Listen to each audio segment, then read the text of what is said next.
ఏమైంది కమిన్సు? పంజాబ్ 111 డిఫెండ్ చేసుకున్నది, DC 188 defend చేసుకున్నది. మేము కూడా గట్లనే 162 డిఫెండ్ చేసుకొని గెలుద్దాం అనుకున్నావా? దానికి మంచి బౌలింగ్ ఉండాలి కదా కమిన్సు. మీ దగ్గర ఏడున్నది? వట్టిగానే విసుకుతాం. ఎంత మోసం చేసినావు వే పాండ్యా. మంచిగా బ్యాటింగ్ పిచ్ తయారు చేస్తారు కావచ్చు అనుకుంటే స్లగ్గిష్ పిచ్ తయారు చేసి మా బ్యాట్స్మెన్ని రన్స్ కొట్టనీయకుండా చేసి గెలిచినావు. నెక్స్ట్ మా దగ్గరికి వస్తారు కదా, పిచ్చు మొత్తం రోడ్డు లెక్క తయారు చేపిస్తా. ఎట్లిచ్చిన 2 పాయింట్లు అట్లనే తీసుకుంటాం. కమిన్సు, మీ దగ్గర ఉన్న బ్యాట్స్మెన్ ఓన్లీ ఫ్లాట్ పిచ్ల మీద ఆడతారు, కానీ మా టీంలో ఉన్న బ్యాట్స్మెన్ ఏ పిచ్ల మీద అయినా ఆడతారు. మీ దగ్గర నుండి మిగిలిన 2 పాయింట్లు కూడా తీసుకుంటాం. మమ్మల్ని ప్లే ఆఫ్స్కి పోకుండా ఎవ్వరు ఆపలేరు. ఏమైంది కిషన్ తమ్ముడు? ఫస్ట్ మ్యాచ్లో సెంచరీ కొట్టి మురిపించినావు. అప్పటి నుంచి ఎన్నిసార్లు మ్యాచ్ అయినా 2 రన్లకే అవుట్ అవుతాను. కనీసం నీ ఎక్స్ టీము ముంబై మీదనైనా ఆడి గెలిపిస్తావు అనుకుంటే మళ్ళీ 2 రన్లకే అవుట్ అయినావు. ఎట్లా తమ్ముడు గిట్లయితే? టైం బ్యాడ్ నడుస్తుంది కమిన్స్ భయ్యా. టైం బ్యాడ్ నడుస్తున్నప్పుడు ఏం చేయలేము. నెక్స్ట్ మ్యాచ్లో చూడు, ఇదే ఎంఐ టీం మీద ఖచ్చితంగా మళ్ళీ 50 కొట్టి గెలిపిస్తా.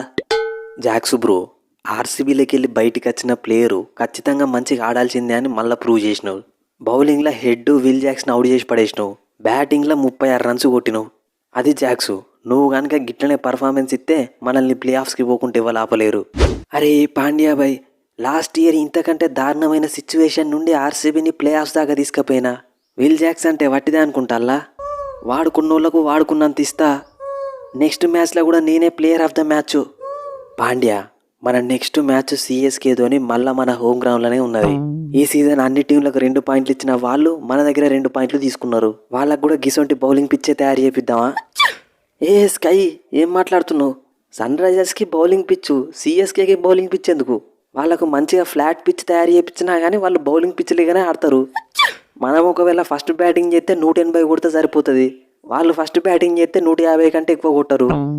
మనం ఇచ్చిన 2 పాయింట్లు మనమే తీసుకుందాం, మళ్ళీ ఎస్ఆర్హెచ్ దగ్గరికి పోదాం. తమ్ముడు పాండ్యా, చాలా తక్కువ అంచనా ఎత్తాను మమ్మల్ని. మా లాస్ట్ మ్యాచ్లో ఈ సీజన్ మీకంటే డేంజర్గా ఆడుతున్న ఎల్ఎస్జీని ఓడించినావు. పూరన్ ఎట్లా 6లు కొడతాడో తెలుసు కదా, వట్టిగానే పండబెట్టినావు. మీ పరిస్థితి కూడా గదే రిపీట్ అవుతుంది. ఫస్ట్ మ్యాచ్లో ఎట్లా గెలిచినావో ఈ మ్యాచ్లో కూడా గదే రిపీట్ అవుతుంది. ధోనీ భాయ్, అది మా ఫస్ట్ మ్యాచ్ కాబట్టి దేవునికి ఇచ్చినాం.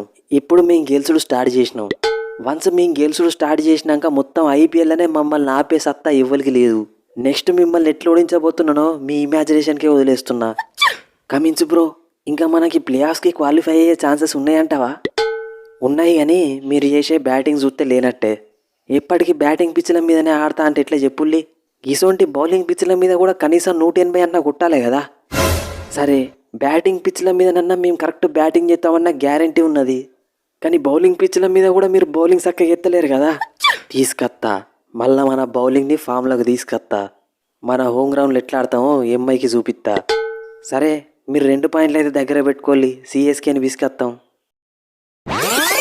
సో ఫ్రెండ్స్, ఈ స్పూఫ్ కనుక మీకు నచ్చితే మన ఛానల్ని సబ్స్క్రైబ్ చేసుకోండి, వీడియోని లైక్ చేయండి. మ్యాచ్లు గెలవాలంటే బౌలింగ్ బాగుండాలి, బ్యాటింగ్ కన్నా ఇంపార్టెంట్ బౌలింగ్ బాగుండాలి.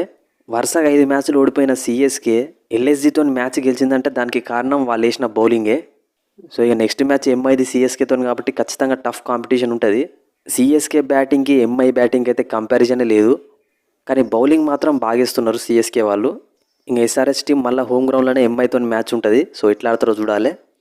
బ్యాట్స్మెన్ ఏమో ఫ్లాట్ పిచ్ల మీదనైతేనే బ్యాటింగ్ మంచిగా చేస్తారు, బౌలర్లు ఏమో అసలు ఏ పిచ్ మీదైనా బౌలింగ్ కరెక్ట్ చేస్తలేరు. ఒక మంచి కంబ్యాక్ ఇవ్వకపోతే ఎస్ఆర్హెచ్ అయితే ఇక మళ్ళీ పైకి పోడు కష్టమే.